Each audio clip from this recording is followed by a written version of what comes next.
Friends, this is my first YouTube tutorial video, and the topic of discussion for today is practical application of logistic regression and ROC curves using Python. Logistic regression helps us in solving various classification based problems. To give you an example, say in case of banking sector, predicting whether a customer is going to go delinquent or not, and the independent variables that can be used in the prediction can be, say, FICO score, credit history, etc. Another example can be in case of telecom sector. We can predict whether a customer is going to continue using our services or is he going to churn. So again, the variables that can be used in the prediction would be all the telecom survey related variables. Are they happy with the internet connection or not? So on and so forth. So for today's discussion, the data that we are going to use is the Titanic data set. This data set is easily downloadable from Kaggle. This data corresponds to the famous Titanic ship disaster. We all know about it. There has been a very famous movie regarding this incident. And what we are going to try to do over here is that using all the data that we have, we will try to predict survival of the passengers. So these are the columns that we have in our data set. We have the passenger ID, we have the survived column, which basically indicates whether a passenger survived or not, 1 being survived and 0 indicating death. And this is the column that we are going to predict using our logistic regression model. Apart from that, we have a lot of independent variables as well. We have class. Basically, class indicates whether the passengers were in first, second or third class, the name of the passengers on board, the sex of the passengers, the age. SIB denotes the number of siblings or spouses that were on board Titanic for each of these passengers. Again, Parch indicates the number of parents and children on board Titanic. Again, for each of these passengers, we have ticket, we have fare, we have cabin, and we have embarked. The embarked column basically is the point of beginning of journey. So which of these passengers started their journey from which place. Basically C, Q and S are short forms of the starting point of their journey in Titanic. So that's about it. I have explained to you the data, and we will now get started with the analysis in Python. So I already have the Anaconda Navigator open, and I will quickly launch the Jupyter notebook.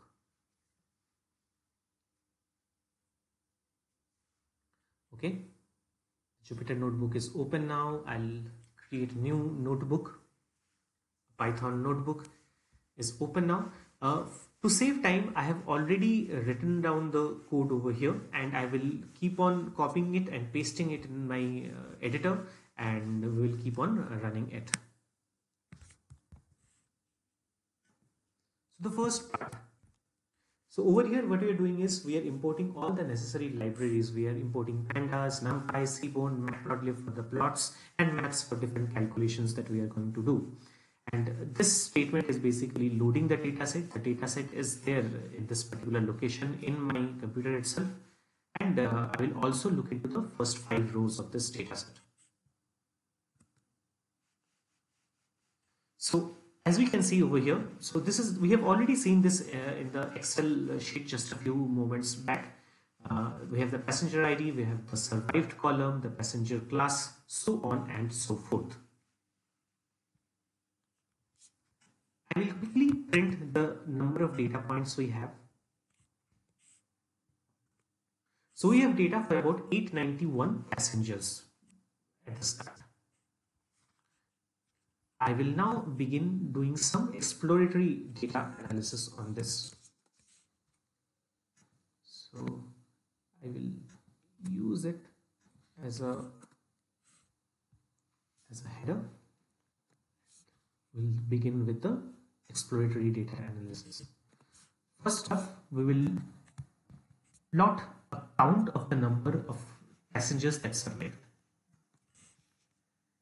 And this is a rather unfortunate scenario. So 1 denotes survival and 0 denotes death over here. And as we can see, most of the passengers were unable to survive. The orange column, orange bar over here, which is survival, is at about 350 mark, while the zero, the blue bar, is at about 550 mark. So most of the passengers unfortunately were unable to survive. Now, what is the relation between survival and gender? So, can gender be a differentiating factor between survival and death? And it seems so. What we see over here is that the blue bar, which represent male, and the orange bar, which represent female. So if we look into one, basically survival, we see that most of the survivors were women, and as a matter of fact, among the women, most of them were able to survive, while among men, most of them unfortunately were not able to survive, and the death percentage among men was really high. So clearly this gives an indication that when we build our logistic regression model also, gender or sex will certainly may play a role, at least in terms of the EDA. This sex does seem to be a differentiating factor between life and death. I will quickly look into survival in terms of class. And again, this is something that is slightly intuitive in nature. What we see over here is that the percentage of survival among those traveling in first class and second class is slightly higher as compared to those in third class. So what we see is that the passengers, the death rate among the passengers who were traveling third class is very high. So most of them, they perished. The number is almost 50-50 in second class, and among the first class passengers, most of them were able to survive. So again, class, the passenger class is clearly a differentiating factor as well. I will now plot an histogram of age. So guys, the purpose of creating all these plots is to get a general sense of the data first. Before any kind of modeling exercise, we should certainly spend a lot of time with the data, cleaning up the data, doing all sorts of exploratory data analysis, so that even before we start building the process, we should know what is there in the data. We should know about the intricacies of our data in detail. So the more time you spend in the EDA, the better it is for you. So what we see is that most of the passengers were in the age range of 20 to 40. I'll quickly plot the fare as well. So this is the plot of fare. I will now do a plot of the siblings and spouses as well. So most of the passengers were traveling alone, and some of them had more than one siblings and spouses as well. So this is a very brief EDA that I have done. One should spend a lot of time on EDA, much more than I have spent over here. I will quickly have a look at what are the columns that I have not created graphs of. So if we quickly have a look at it, see, passenger ID is just a numerical number, so that will not have anything to do with survival or anything. Now class, we have already investigated. Name is something that again does not matter what the name is. Sex, we have investigated. Age and SIB-SP, we have done some investigation. But then there are other columns also that can be investigated. Though ticket number or cabin, I do not think will have much to do with survival. So most of the columns we have done some form of investigation, but again, one can look into it in different manners. So I'll now get into the data cleanup part of it, and again, I will create a header.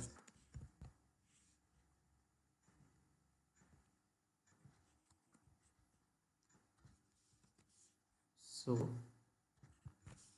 first of all, I need to see if there is any nulls in my data. So over here, false represents proper data and true represents null data. And as we can see in K-bin, there are quite a few nulls. So it seems like we may not be able to use the K-bin column after all. We'll quickly do a check of which columns have nulls in them. And as we can see, both the age column and the K-bin columns have a lot of nulls. The K-bin column especially, we already saw that we have 891 observations and among them 687 are nulls in the K-bin column. So clearly an indication that K-bin column we may not be able to use. And since there are 177 instances where age is also missing, so we may have to remove such instances from our data before we begin the modeling. I will quickly draw a heat map of the missing data,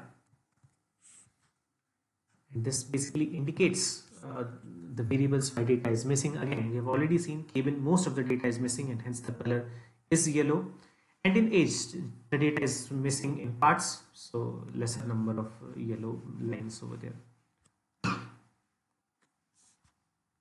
Excuse me.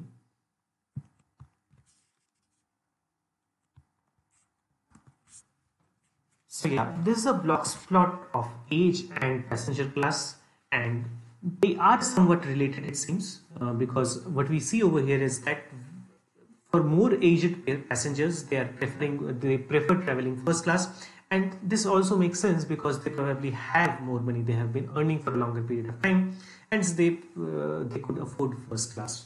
So age and this box plot basically shows us the relationship between age and passenger class also. So again, this thing is again part of the EDA of looking into the data so that we know the relationships between the various variables that we are going to use for our model.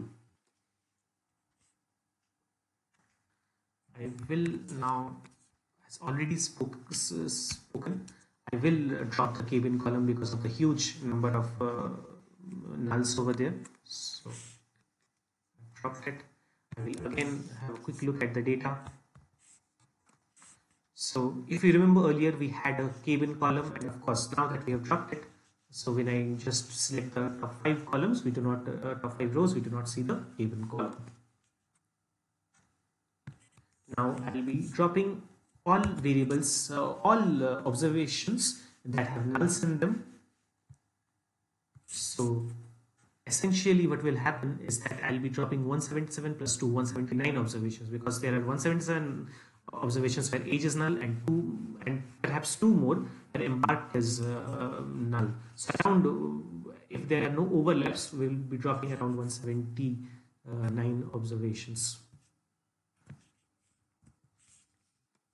So yes, and now that I've dropped it, if I quickly draw the heat map that I had drawn earlier, see now no yellow bars over here. So essentially this means that there are no nulls in my data, and this can be represented by this particular line as well.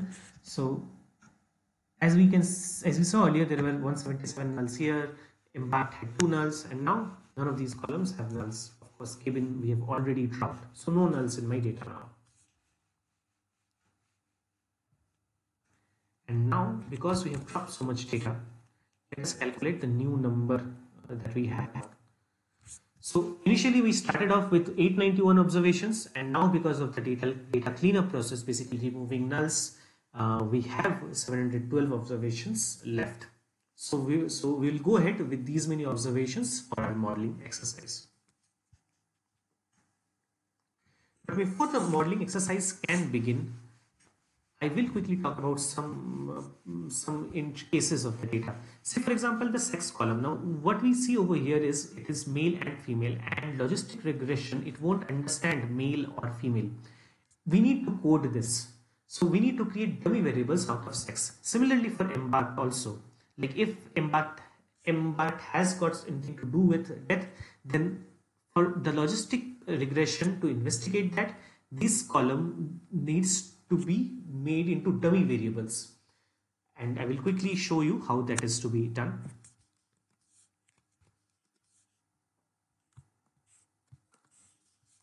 So now what we have here is that we have a dummy variable created out of sex, female and male. Now, of course, since there are just two variables, essentially we need only one of them. So if you are a male, then you're not a female. And if you're not a male, then you're definitely a female. So any one of these columns will do. So one basically would simply mean that the female column, one in a male column will simply mean the female column will be 0. So we can do with just one of them, and not both the columns are required. So that's exactly what I'll do. I'll drop the first column, and this is my new column for sex. Basically it says whether you are a male or not, and that is enough.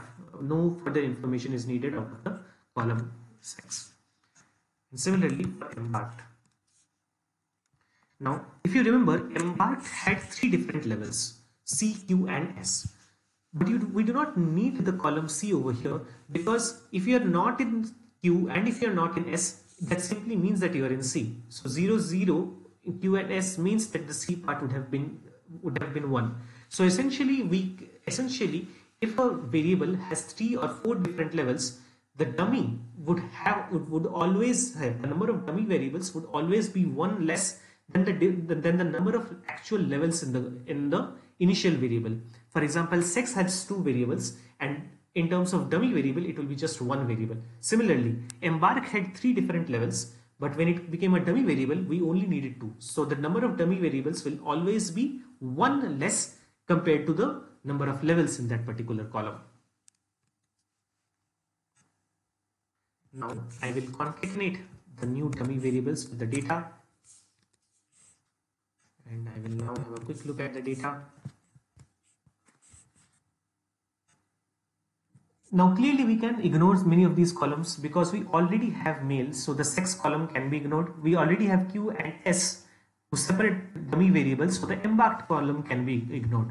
And similarly, name will have nothing to do with survival, and ticket will have nothing to do with survival as well. So we should probably drop these columns. And that is exactly what we are going to do now. I have dropped these columns. I will quickly do a 5 row, and what we see is that this is the new data set that we have. We have dropped some of the columns and created dummy variables. So this is how our data is looking right now, and this is the data that will be used for our model building.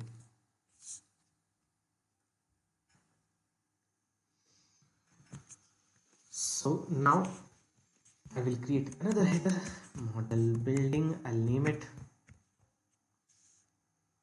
and create a markdown. Okay. I don't think I have said it. In order to run any code over here, all you got to do is press Shift and Enter. So anyways, I'll again say it.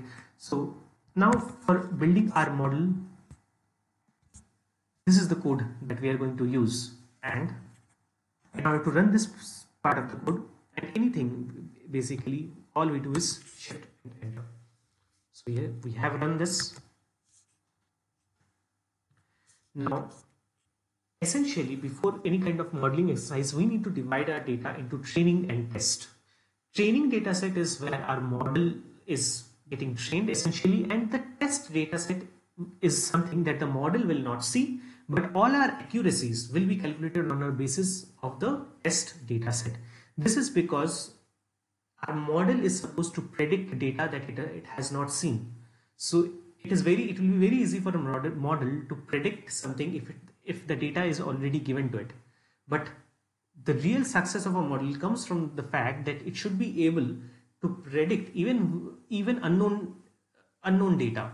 So the test part is that unknown data that we will use to assess the accuracy of this particular model.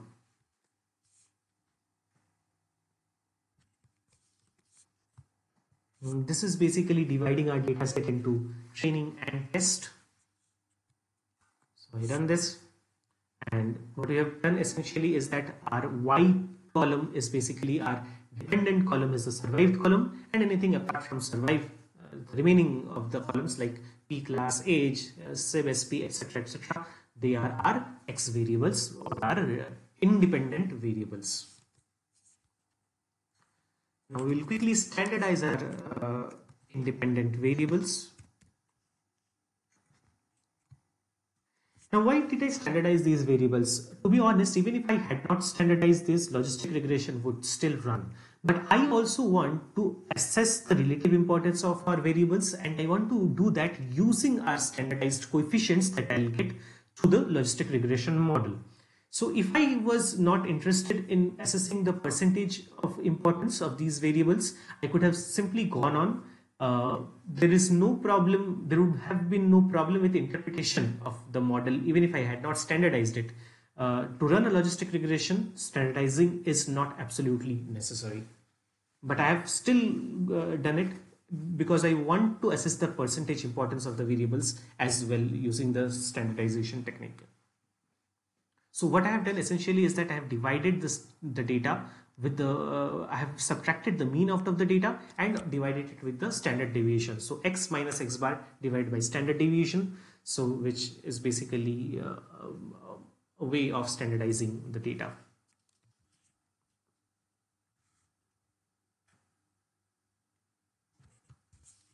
Now I'll be building my logistic regression model. So essentially what we are doing over here is that we are running it through our stats model API. And it already has a logit function. I have entered my data, which is y train and x train. Y train is the y variable and x train is the set of x variables that I'm using to predict. And my model is ready. What is interesting over here is that you should look into the p-values. Now, clearly, some of these variables are not important. And how do I know? Because the p-variables are greater than 0.05. Say, for example, fair or parch. And and some of these variables do not seem to have any impact on the variable. So, p-value basically calculates whether there is sufficient statistical evidence that the coefficient should be greater than 0. So p-value of greater than 0.05 simply means that that particular variable is not relevant in building of the logistic regression model. So in this case, say for example, parch appears to be the most irrelevant variable because the p-value is quite high. So I'll again run this model by removing parch, but before that I will do some further calculations.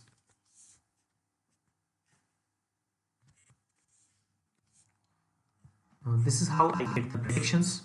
Now it is important to understand what we are predicting over here. What the logistic model predicts is basically the probability of survival. So this will not tell you whether a particular passenger is surviving or not. It is simply, and as you can see, we are predicting on the test data set. So we have used the training data set to train the model, but the prediction is being done on the test data set, which the model has not seen. And what it predicts is essentially the probability of survival. Now from that probability, we need to create the class also. So that's exactly what we will do now. We will convert the predicted values into class, and we will use the threshold as 0.5. So essentially, whenever the probability of survival is greater than 0.5, we are calling it as 1. Otherwise, we are calling it as 0. Now, understand this threshold part. We will come to this again during the ROC curve explanation. This threshold is not hard and fast. I could have increased the threshold also. Say if I had increased the threshold to 0.8, I would have predicted a lot less ones. So only when the product probability was greater than 0.8, only then I would be calling it as a 1. So the number of survivals I would be predicting would be much less if I had taken a very high threshold. So the optimal threshold, what should be the optimal threshold? That will be answered by the ROC curve, which we will take up in some time. I will quickly create a classification report.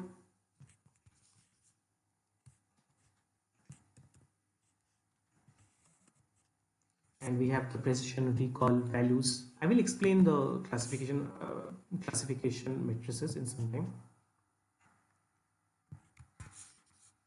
I will calculate the confusion matrix. So this is the confusion matrix what we have over here. Let me explain this matrix to you in some detail. Now essentially what this is calculating is the number of actual survivals and the number of actual deaths. So 0 meaning death, and 1 meaning survival, and this is the actual figure.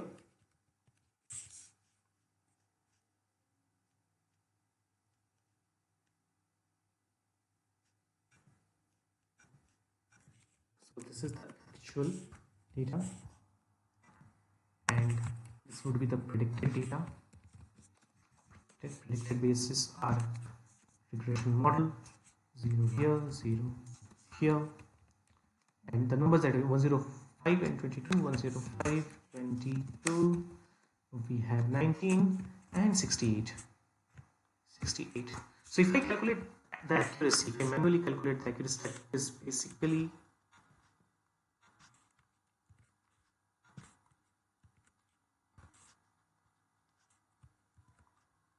this plus this plus this plus this.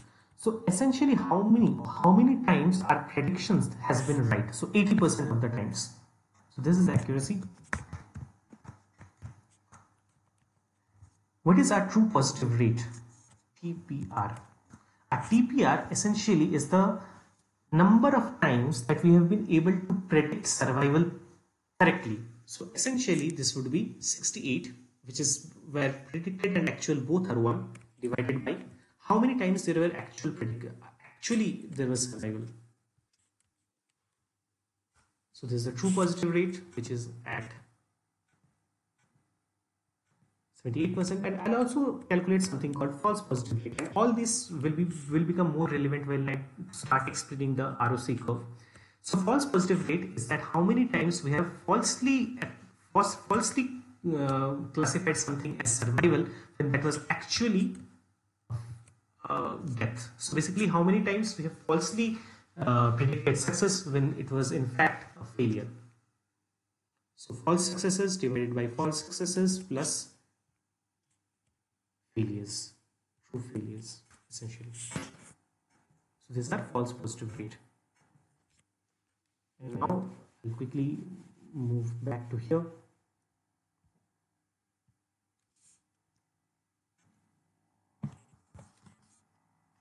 So this is the accuracy score,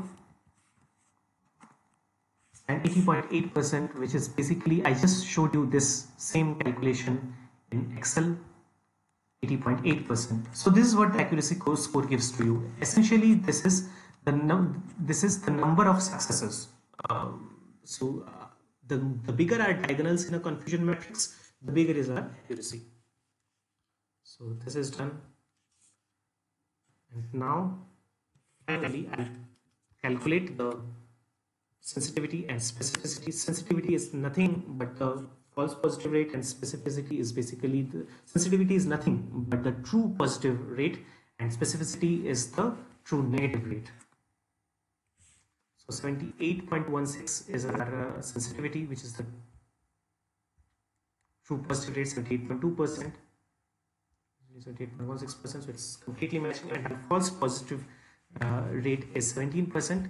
I'll calculate the true negative rate here as well, which is essentially is the sensitivity. So the true negative is this, true negatives calculated divided by this plus, actually also it was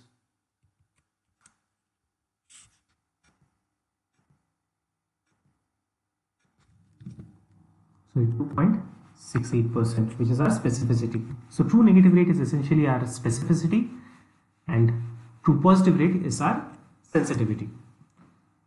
So this is how our test accuracy currently looks like, and it seems it is a fairly decent model. The accuracies are quite good, and there does not seem to be any need for change. But I will do one small change here and try to assess what happens as a result of it. Now say for example, over here we know that the arch variable, it is not contributing anything to the model, because in terms of statistically this particular variable is not significant at all. So I'll try and remove it and have a look what it does to the accuracy scores. So I go over here, I create another cell, and now I'll drop another column. I'll drop the arch column, right? So I everything and I just create patch. Right, I have removed patch. Now I need to do the same exercise again, run everything. So I keep on pressing shift and enter.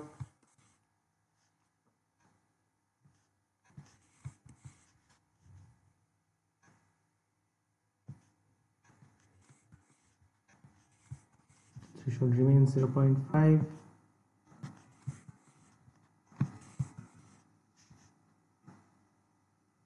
So let's look at it. Now I have removed one variable as a matter of fact. Now let's see what it does to our accuracy. So it was 80.8 and it increased to 83. So we removed a variable that was not significant. The p-value was greater than 0.05. The p-value was greater than 0.05 and hence it gave me an indication it is not an important variable. And I removed it and we saw how the accuracy has improved. And now how has the accuracy, sensitivity and specificity changed?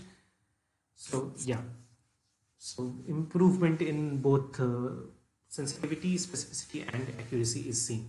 Now this basically shows how exactly we are supposed to train our model, how to iterate.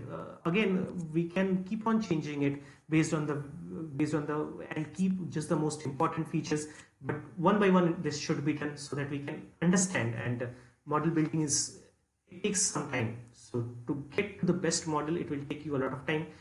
You need to keep on iterating, change some of the variables, maybe transform, but all that we do not have that much time to take you through each and every step. But this will give you an idea of how to understand which variable is important, remove it, maybe the accuracy will improve, and just keep on iterating it. Maybe include something if needed. So, but this has given you a brief idea of how to develop a logistic regression model. Now, up next, what I'll talk about is the feature importance. So, again, create a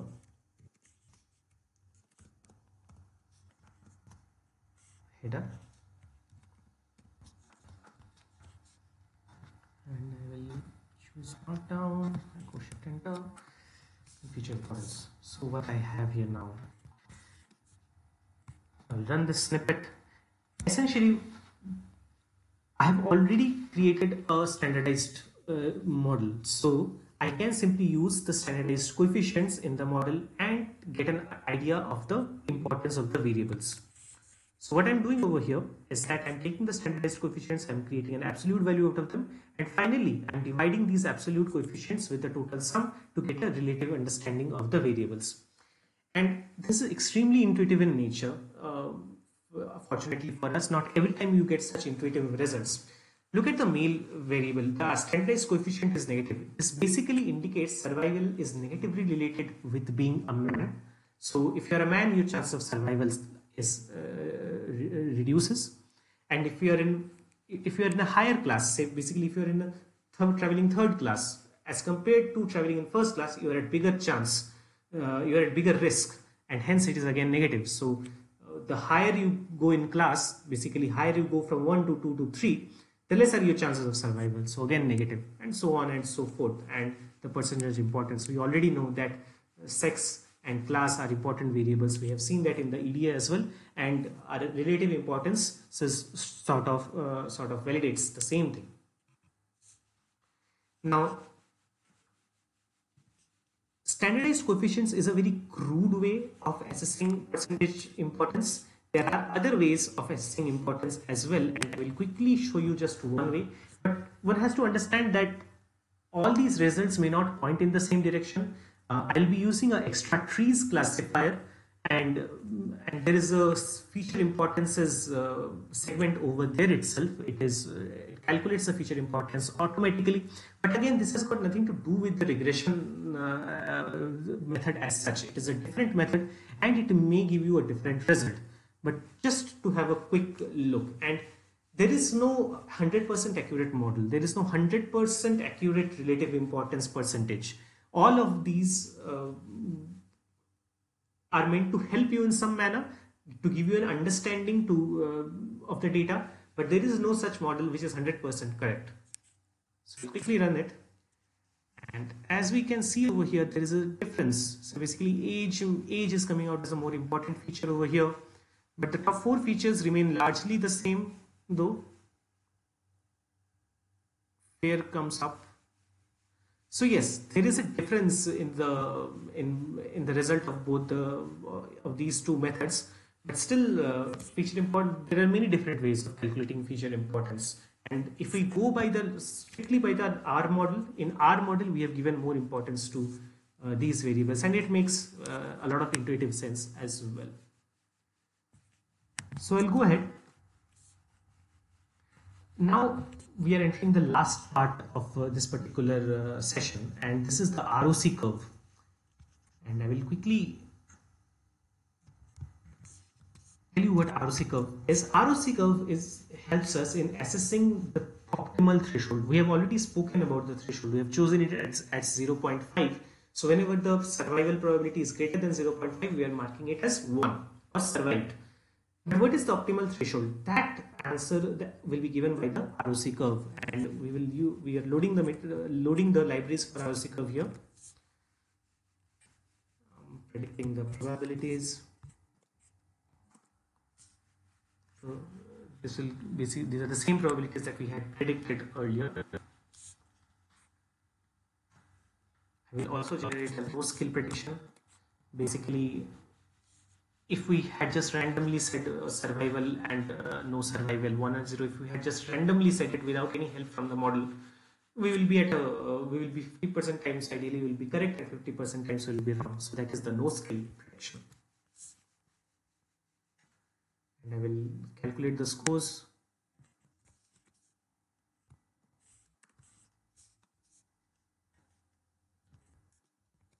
Let's summarize these scores. So our logistic is giving us the area under the curve of 0.898, so which is basically an understanding of how accurate our model is as compared to the no skill, which is 0.5. Of course, 50% of the times we are correct and otherwise we are wrong. So our accuracy through the logistic is much more as compared to the no skill model. We'll now calculate the ROC curves.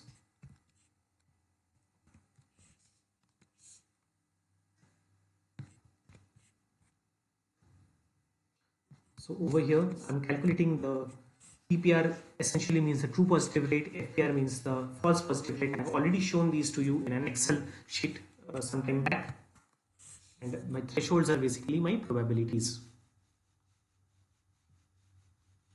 So this is how it looks like.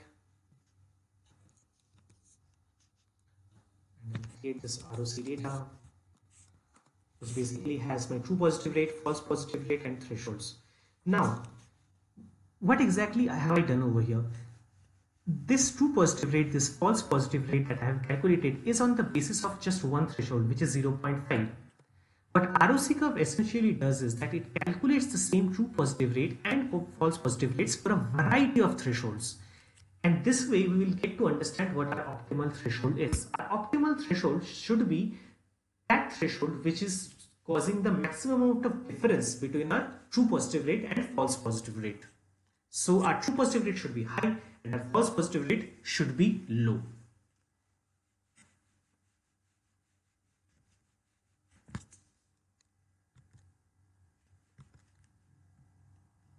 Now I'll be plotting the ROC curve.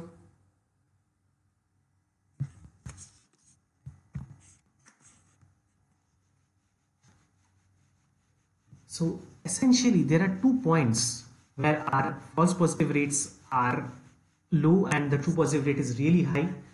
Now if I choose this, essentially what happens, if I choose this particular threshold, both our true positives and false positives are very, very high.